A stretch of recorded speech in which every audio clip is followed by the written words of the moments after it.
प्यारे दोस्तों, स्वागत करते हैं आप सबका आपके अपने YouTube channel viable education point पर।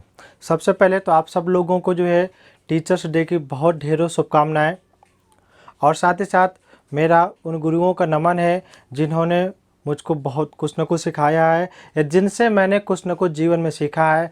मैं अपने उन सारे गुरुओं को नमन करता हूं।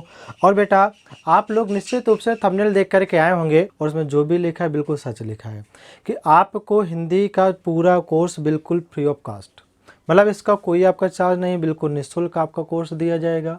यदि आप किसी भी ऐसी परीक्षा की तैयारी कर रहे हैं जिसमें आपकी हिंदी पूछी जाती है, या आप यूपी ट्रिपल एस सी की कोई भी परीक्षा की तैयारी कर रहे हैं, या किसी ऐसे हिंदी भाषी राज्य की जहां पर हिंदी पूछी जाती है, तो आपके लिए आपका चैनल बहुत ही कारगर साबित होने वाला है। और यदि आपने यूपीएसआई का फॉर्म अप्लाई किया है तो दोस्तों बता दूं, उसमें आपके 40 क्वेश्चन हिंदी के आते हैं, जो कि एक बहुत बड़ा सेक्शन होता है और बहुत बड़ा रोल निभाता है। आपकी मेरिट उस हिंदी से तय हो जाती है। और यदि आपका हिंदी अच्छे से तैयार हो गया ना, तो केवल यूपीएसआई ही नहीं, इसके अलावा कोई भी ऐसी भर्ती जिसमें आपका हिंदी पूछा जाता है, उस स्थिति में हमारा चैनल आपके लिए बहुत ही लाभदायक साबित हो सकता है।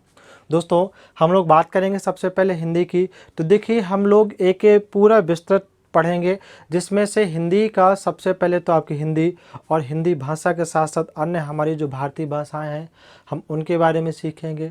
इसके साथ में आपकी जो एक व्याकरण जो मूल होती है, जिसमें आपका संज्ञा, सर्वनाम, आपका क्रिया हो गया, आपका क्रिया विशेषण हो गया, आपका प्रविशेषण हो गया, आपका जो है विकारी शब्द, अविकारी शब्द, ये जितना भी आपका सब कुछ होता है ना, सारा सब कुछ आपका कंप्लीट कराया जाएगा। साथ ही साथ आपके जो रस, छंद, अलंकार होते हैं, ये भी आपके तैयार कराए जाएंगे। आपका जो भी एक कुछ लेखक, कुछ कवियों के बारे में और उनकी कुछ प्रसिद्ध रचनाओं के बारे में भी पूछा जाता है, वो भी दोस्तों आपका तैयार करवाया जाएगा। और यदि आप अध्ययन करते हैं या आप तैयारी करते हैं, तो आप पढ़िए कहीं से भी, आप लोग इसको एक रिवीजन के तौर पर भी यूज कर सकते इन वीडियोज का। और साथ ही साथ चाहें तो आप अपनी तैयारी भी पूरी इन्हीं से कर सकते हैं। आपको कहीं दूसरी जगह जाने की आवश्यकता नहीं पड़ेगी। तो दोस्तों, हम लोग शुरुआत करते हैं सबसे पहले अपने हिंदी की। तो हम लोग समझेंगे कि हिंदी जो हमारी क्या भाषा है, ठीक है ना। आज हमारा एक प्रकार का माध्यम है बात करने का, मतलब हम लोग यदि अपनी बातों को, अपनी भावनाओं को किसी के पास तक पहुंचाना चाहते हैं, तो हम लोग किसी न किसी प्रकार के माध्यम का प्रयोग ज़रूर करते हैं।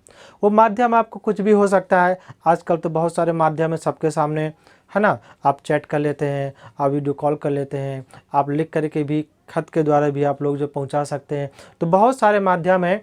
तो इन सारे माध्यमों में भी केवल आपका एक बड़ा रोल है, केवल आपके वर्ण, जो कि चाहे उनका बोलने में समझ लीजिए, जिसको हम लोग ध्वनि कहते हैं, और लिखने में आप लोग उनको समझेंगे तो वहाँ पर आपका वर्ण कहते हैं। लेकिन एक बात है, बात दोस्तों ये है कि आखिरकार आज तो ठीक है हमारे पास सब कुछ है, लेकिन जो पुराने समय के लोग रहे होंगे, जो आदि मानव रहे होंगे, वो लोग अपनी बात को किस माध्यम में कहते होंगे। जरा सोचिए कि जो आदि काल के लोग रहे होंगे, वो लोग अपनी बात को किस माध्यम से अपनों के पास या किसी दूसरे के पास तक पहुंचाते होंगे। क्योंकि उस समय तो बेटा व्हाट्सअप वगैरह कुछ नहीं था ना, उस समय तो लोगों को अक्षरों का भी ज्ञान नहीं था। तो जब हम लोग इस बात की बात करते हैं, तो इसको समझने के लिए हमको समझना होगा कि भाषा की उत्पत्ति, क्या समझना होगा भैया, भाषा की उत्पत्ति, कि इसकी उत्पत्ति कैसे होती है, या किन किन माध्यमों से जो है आपकी भाषा की उत्पत्ति हो जाती है। तो इसके लिए केवल आपको 4 माध्यम ही याद रखने हैं, और आज वो चौथा माध्यम ही है जिसका हम लोग प्रयोग करते हैं। सबसे पहले देखो दोस्तों, सबसे पहले जो है आदि मानव ने एक प्रकार की सांकेतिक भाषा का प्रयोग किया, यानी कि वे लोग अपने विचारों को संकेतों के माध्यम से दूसरों के पास तक या अपने लोगों के पास तक पहुंचाते थे, जो हमारे आदिकाल यानी प्राचीन समय में जो मानव था वो अपनी बात को संकेतों के माध्यम से ही बताता था। लेकिन ऐसा नहीं था कि वो पता जानबूझ करके बताता हो, केवल ऐसा समझा जाता है कि उन्होंने अपनी बात को संकेतों के माध्यम से कहा होगा। जैसे आप लोग ऐसा समझ लीजिए कि मान लीजिए वो लोग जंगलों में थे और वहाँ पर कोई एक जानवर है जो कि उनकी तरफ आ रहा है, और यदि वो समझ गया कि मुझको जानवर से खतरा है तो क्या करेगा, अपने आप को बचने के लिए कहीं ना कहीं चढ़ जाएगा। सपोज करो वो किसी पेड़ के ऊपर चढ़ गया। अब यदि उस घटना को या उस काम को किसी दूसरे व्यक्ति ने देखा होगा या किसी दूसरे आदि मानव ने देखा होगा, तो उसके दिमाग में कहीं ना कहीं ये बात जरूर आई होगी कि यदि हमको इस जानवर से बचना है तो हमको पेड़ में चढ़ जाना। ये हो गया एक प्रकार का संकेत, जो कि किसी ने संकेत दिया नहीं है, लेकिन वो संकेत से समझ गया कि हमको ऐसा करना चाहिए। उसके बाद देखिए, जब संकेतों का काफ़ी कुछ आपका विकास हो गया तो फिर वो लोग अपनी बात को या अपने जो है भावनाओं को दूसरों को के पास तक या अपने पास तक जो है आपका यहाँ पर ध्वनियों के माध्यम से पहुँचाने लगे।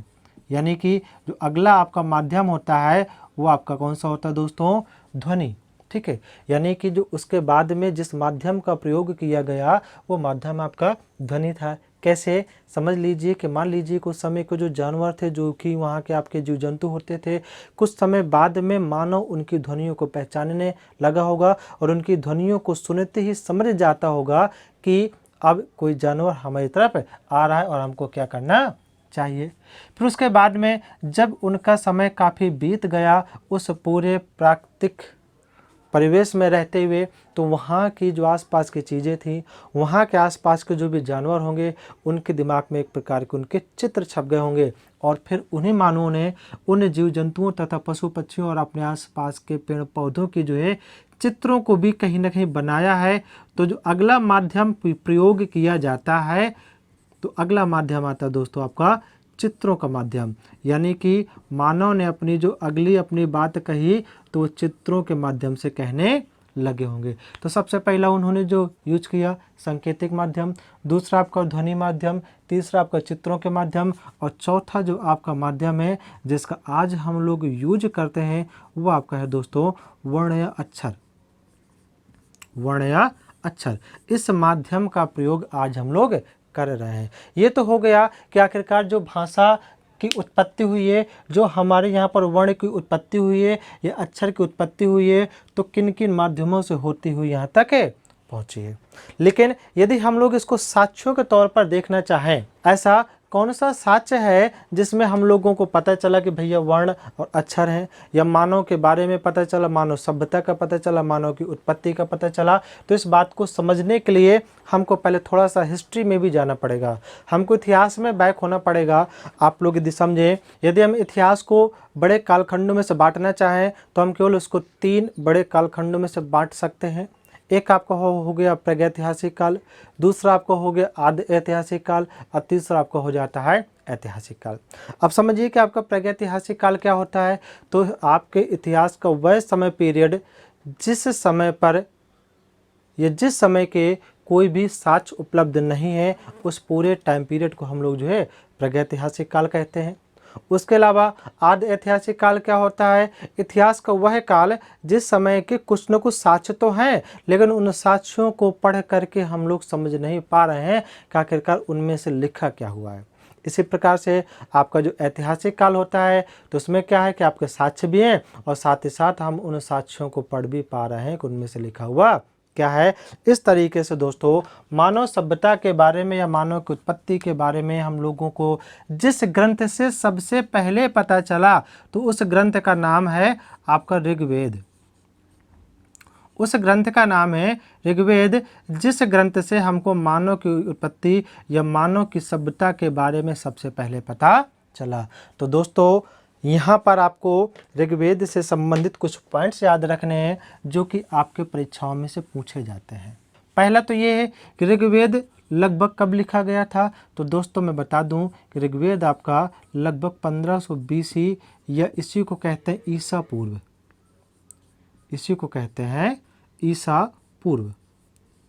अब ये बात क्या होती भैया, ईसा पूर्व या आपका BC। तो देखिए मान लीजिए कि ये एक आपका समय है जो कि बहुत पहले समय से यहाँ पर आपका चला आ रहा है। ये आपका बीच में एक आ गया, उसके बाद ये हमारा समय। देखिए कोई भी जो आपके कैलेंडर की शुरुआत हुई है तो हम लोग ऐसा मानते हैं कि कैलेंडर की शुरुआत को जो है ईसा मसीह के जन्म से माना जाता है। ईसा मसीह के जन्म से कैलेंडर की शुरुआत को माना जाता है, जो कि आपका यहाँ पर है।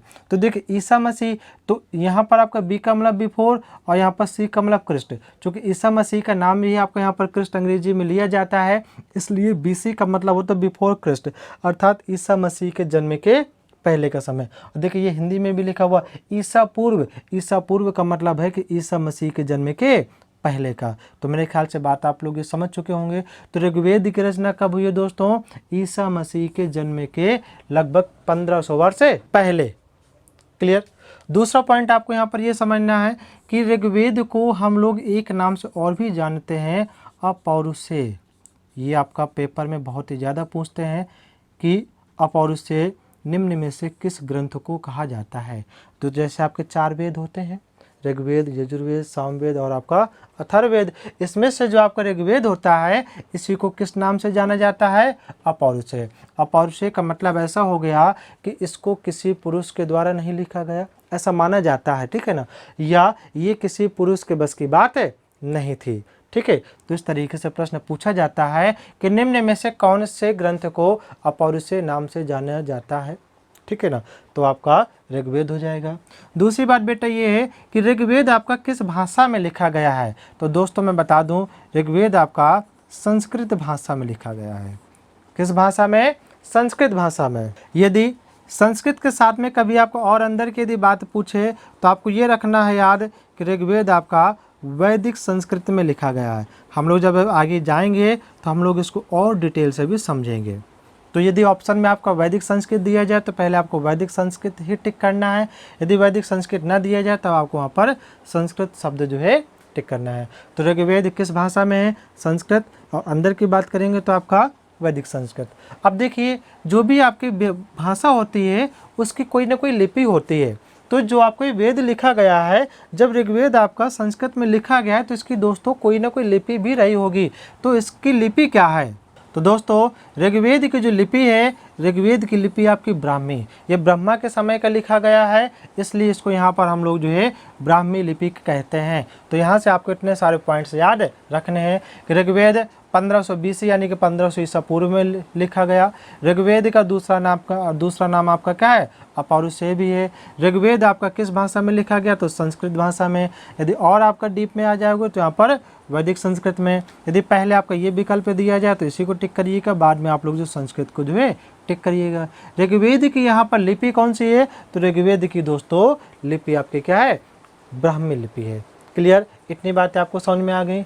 यहीं पर एक बात आपको थोड़ा सा और समझनी है कि दुनिया का एक देश और भी था जहाँ पर ऋग्वेद के समकालीन एक ग्रंथ लिखा गया, ठीक है।